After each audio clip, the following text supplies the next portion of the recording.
narindi Musanze nari mpara ari kwa gatatu wagomba kuzamuka kwa kane tugatahana. Nagiye kumva inkuru mu gitondo numva abana bo mu rugo bari kuntabaza ngo mama Blaise twagushatse turakubura kuko nena caginze telefone itari mu muriro ngo twagushatse turakubura byakomeye. Ndavuga se byakomeye habaye iki? Ngo Blaise na Blessing bapfuye se habaye iki? Ngo bahiriye mu nzu na papa wabo ngo byarangiye. Numva ni imikino ari kumbwira se nabasha kubyumva. Ndavuga se none bya The Choice Live. Mana nziza, Imana ishobora byose, Imana ifite ubutware, Imana yihagishe, Imana ibiba ndetse ikanasarura, Imana yaturemye tukiri mu nda za mama, tukiri insoro mu nda za ba mama, yarizi n'igihe cyacu, yarizi igihe tuzarangiriza imibereho y'isi. Nukuri iyo Mana ntacyo twayiburanya, nta nicyo twavuga, kuko niyo idufiteho imigambi, niyo yifuza ko tutarimbuka. Yarebye aba bana batoya ibona ari abaziranenge, wenda ibona mu gihe kiri imbere bazahura n'ibyaha, yifuza kubasarura bakiri abaziranenge kuko nta cyaha bakoze. Izina ry'Imana rihabwa icyubahiro. Naho kugira ngo aba bana Yesu azagaruke babura ubugingo buhoraho, ikiza nuko basarurwa tukababara muri aka kanya ariko bakazabona ubugingo buhoraho. Senge papa wabo kugira ngo Imana nayo imweze, iramuzi iramusobanukiwe. Natwe turahangaho ikomeze kutwomora inguma, ikomeze kutwomora imitima, ikomeze ikora ibyo abana b'abantu batakora, itube hafi, tubisabye mu izina rya Yesu. Reka mukuru wanjye abari umanza nkurikize. Arakoze. Ngiye nibaza ko nta byinshi mfite byo kuvuga. Muraho neza? Ndashima Imana kubera ko byakozwe ibibaho byose muri iyi si ntabwo itungurwa, kandi niyo yatumye izi mbaraga amahombo afite uyu mwanya zifite. Rero izina ryayo rihabwa icyubahiro. Ndashima umuryango mwese muri hamwe natwe, mwaje kubana natwe muri uyu munsi utoroshye, ariko kuko muhari ibintu byoroshye. Mwese Imana ibahe imigisha. Ndasaba rero ko Imana ikomeza kubana natwe gahunda z'uyu munsi, ikaturinda kirogoya yose iva ku mwanzi kubw'ubuntu bwayo mu izina rya Yesu.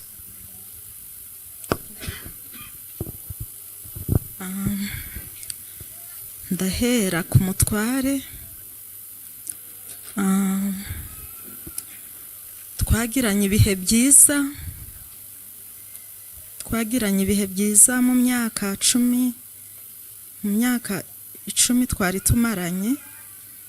Ntabwo twigeze tubana nabi, ntabwo twigeze turwana, ntabwo urugo rwacu rwari urugo rubi, ntabwo urugo rwacu mu by'ukuri rwari mu ngo, mu mudugudu cyangwa mu murenge rufite amakimbirane. Ntabwo urugo rwacu nta ntonganya zahabaga. Twabagaho nk'uko n'abandi bantu bose bariho, nta kidasanzwe cyari gihari. Twari mu rugo dufite abakozi 5 n'abana 3 nanjye n'umutware. Nabo barahangaha barabizi ko twari urugo rumeze neza, rutarimo ibibazo bindi byatuma nk'ibi biba. Ariyo mpamvu nkomeye, kuko natekereje ko wenda Imana yabonye ko nshobora kuyivaho, kabana nabagira ikigirwamana cyangwa umutware nkamugira ikigirwamana, bikazatuma ntayegera, numva nibereye mu munezero ndimo, wenda igahitamo kumpombya hari niko ntekereza nk'umuntu, kuko nshaka impamvu nkayibura, igahitamo kumpombya kugira ngo wenda nyigarukire inkubita agashyi. Kandi muri Bibiliya baravuze ngo hahirwa uw'Imana ihana, kuko ngo niyo itera ibiguma kandi ikabyomora. Navuga ko ari iyo mpamvu mu bantu b'inshuti tubana mu buzima bwa buri munsi, ibyo byose nabitindaho barabizi. Emma namukundaga cyane, namurwaniraga ishyaka, nakoraga uko nshoboye kose nkamuba hafi.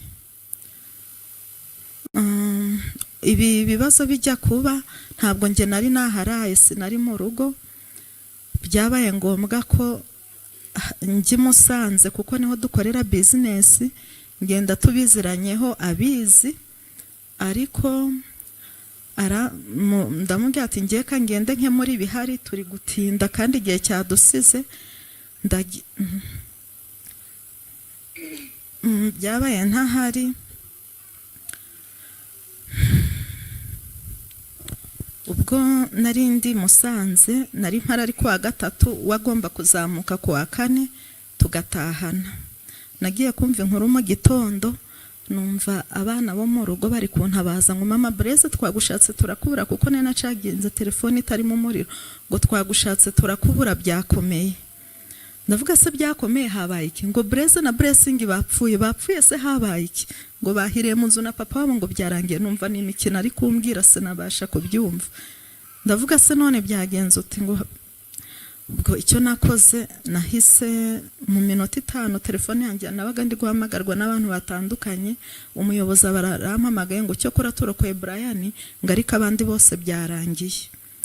Ndavuga ntabwo mbyumva, kugira ngo nshobore kuza nahise mpamagara abandi bavandimwe ba hafi bimusanze, ari abo mu kazi uwo mbonye afite nimero ya hafi, mbabwira ibyabaye, bamfata mu mugongo baramperekeza. Twahageze mu masaa 4 kuva Musanze biragoye, kuko no kugira ngo nze byari byabaye ikibazo. Nasanze imibiri bamaze kuyijyana, cyo kora byo nabishimira Imana kuko ntarebye iyo mibiri imeze gutyo, kuko si kwihangana simba mbishoboye. Sanga abandi byo bakora byose babirangije niki. Niko kumbona muri aka kanya mpagaze aha. Ikintu navuga se batwariwe namuvuzeho, ndagera kuri Blaise. Blaise yari umwana w'imfura yanjye, avuka twamwise Mugisha Blaise kuko numvaga kazambera umwana w'umugisha. Yaranyumviraga, yari afite ubwenge, yari afite ibitekerezo by'abantu bakuru, yakundaga ibyiza, yari umwana ufite ishaka ryo kumva twagira ibyiza tugatera imbere, kandi ari mutoya yakundaga abantu.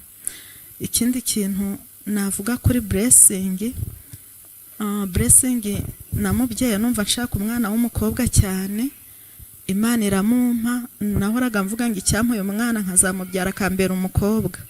Imana iramumpereza, imumpereje mwita Unejeje Blessing. Blessing yari umwana narebaga nkumva ndanezerewe, niyo naba mbabaye naramureba kumureba gusa, cyane ko twanasaga, numvaga nezerewe. Kari akana gahora kishimye, kari agakobwa, numvaga nyuzwe muri make. Rero ntacyo abana banjye nabakoreye ibyo nagombaga kubakorera, bize ahantu heza. Kuva nababyara sinahuye n'ikibazo cyabo, babonye ibibakwiriye. Umugisha numva binanejeje nuko ntacyo bansabye ngo nkibure ngo mbe njyanye agahinda mvuge ngo abana banjye bapfuye narabababaje. Nabakoreye, wagira ngo nari mbizi, nabakoreye ibishoboka byose, ariko baranezerwa. Rero Imana yabakunze kundusha. Icyo navuga nuko bizerera ni batoya. Muri Bibiliya haranditswe ngo mpora abana gukiranirwa kwa base. Imana igihora abana gukiranirwa nubwo ari abaziranenga, ariko ntizeye Imana bashobora kurimbuka ku bwanjye. Rero biransaba gukiranuka no kubizerera kugira ngo tuzabonane kuri cya gitondo cy'umuzuko. Kandi rega isi irarangiye, imperuka irageze. Ntabwo ibi bintu bundi muri Bibiliya haranditswe ngo mu minsi y'imperuka ngo umukazana azanga mwene se, umwana azica nyina, umubyeyi azica umwana.